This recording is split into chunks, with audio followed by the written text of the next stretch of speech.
Hi everyone, welcome back to Kubrick Corner with me, Sean Wilson.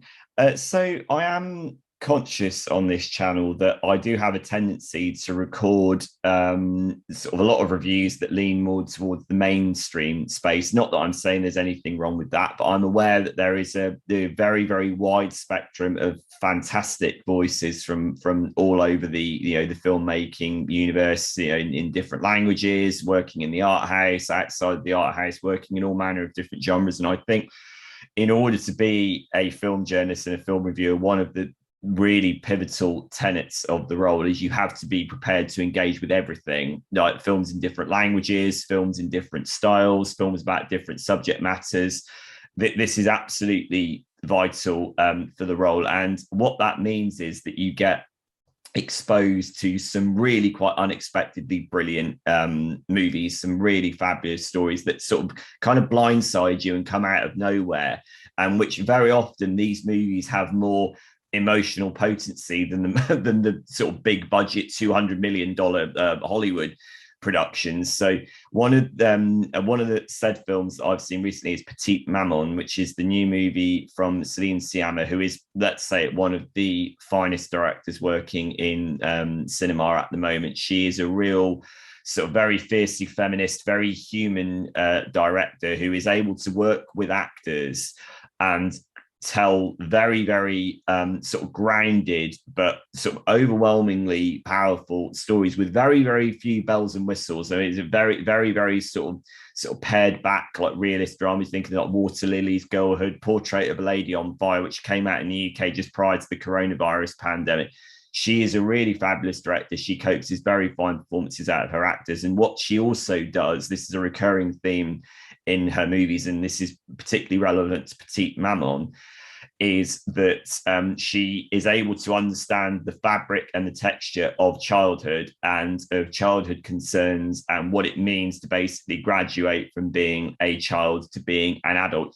She is really, really good at this. You think of the depiction of the banlieue neighborhood in Girlhood, for example, which had that fabulous scene where the central characters dance in the hotel room to Rihanna's Diamonds, which is a fabulous scene. Petite Maman is a French language film in which it was made late in 2020 in the midst of one of the many coronavirus lockdowns in France. And it's a 70-minute movie that was turned around very, very quickly, obviously under very, very challenging circumstances involving like COVID safety protocols and so on and so forth. And yet it is absolutely wonderful. It's really good. I was very lucky to see this at the London Film Festival. I've kind of sat on my review for a while because I felt like I had to digest it. Even though it's only 70 minutes long, this is a very deceptively complex movie. If you think, for example, of all the classic childhood stories that you might have digested, that on the surface it appears very, very straightforward, it appears very, very uncluttered, very kind of almost like very formal, very clean, but underneath there's a lot going on. You think of things like Tom's Midnight Garden, for example. I think there are comparisons with Tom's Midnight Garden in Petite Maman because it is effectively a ghost story. What you have is a character played by a little girl played by Josephine Sands, who at the beginning is seen in an old people's home, basically moving from room to room, basically saying goodbye to the various residents. The camera then brilliantly tracks with her down the hall into another room, which is then empty. And the stillness and the emptiness of the room creates obviously a sort of visual statement and an emotional statement. And what then happens is that her mother, played by Nina Maurice, is basically has said goodbye to her own mother. So the central girl, so Nellie, Josephine Sands' character Nellie, has said goodbye to her grandmother.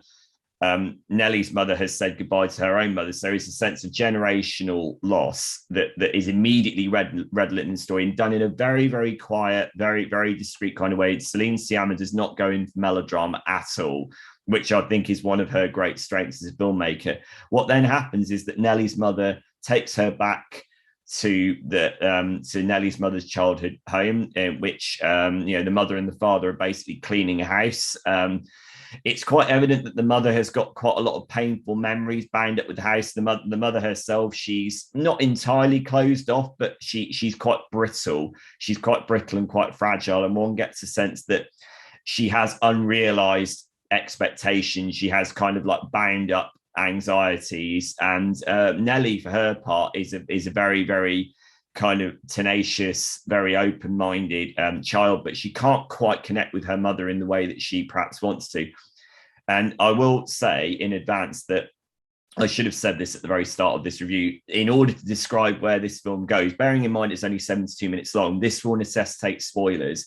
So if you are a Celine Sciamma fan and you want to go and see this movie and you want the surprise preserved, I'd say stop here, wait until the film comes out, and then go on from there. But then what happens is that Nellie is out wandering around in the forest out behind the back of the house, and she meets another girl who looks oddly similar to her. This is actually played by the actress's real life sibling, Gabrielle Sands. And what you realize is that Nellie has met this other girl, Marion, who is basically the young spirit of her mother.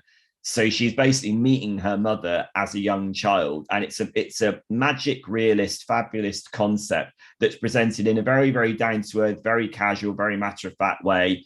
And the kind of the way that the nature of the situation creeps up on you, and it opens up, it uncorks all these kinds of philosophical concepts about, what does it mean to follow in your parents' footsteps? What would you say to your parents if you could see them when they were younger? Does the younger version of the parent actually possess knowledge of where they're destined to go as an adult, and all the kind of unresolved ambitions and frustrations that go with it? And what then plays out is effectively a ghost story, but not a scary ghost story, because ghost stories aren't always necessarily designed to be scary. Ghost stories are in most cases about loss, and ghost stories are about what does the presence of the ghost tell us about the presence of the living. And that's very, very, very much evident in this. Again, it's very quiet, very autumnal movie. There are no kind of massive, great big visual flourishes. And what you've basically got is one girl through the medium of this other sort of, apparently sort of corporeal presence, although she is physically present. We kind of know that there is a ghostly element going on here, but the two characters on either sides of the divide basically meeting each other in the woods and learning about each other. The daughter learning about the mother then learning about the daughter.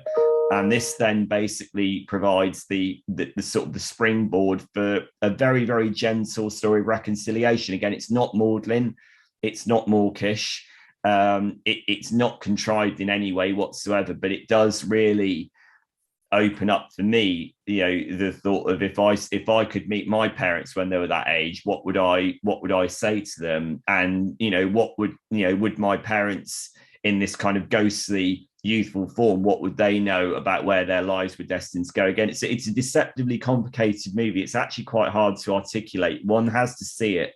I wasn't sure at first where it was going.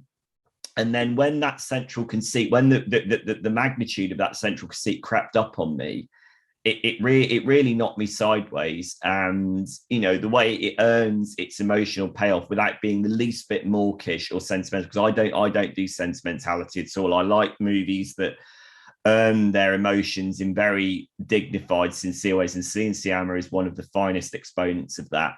It's a really, really fine film. Please don't be put off by the fact that it's subtitled. Again, I've had this discussion with so many people, the fact that subtitles put people off. I mean, there is dialogue in this movie, but a lot of it is carried through the visuals and through the physicality of the performances, which are uniformly sublime.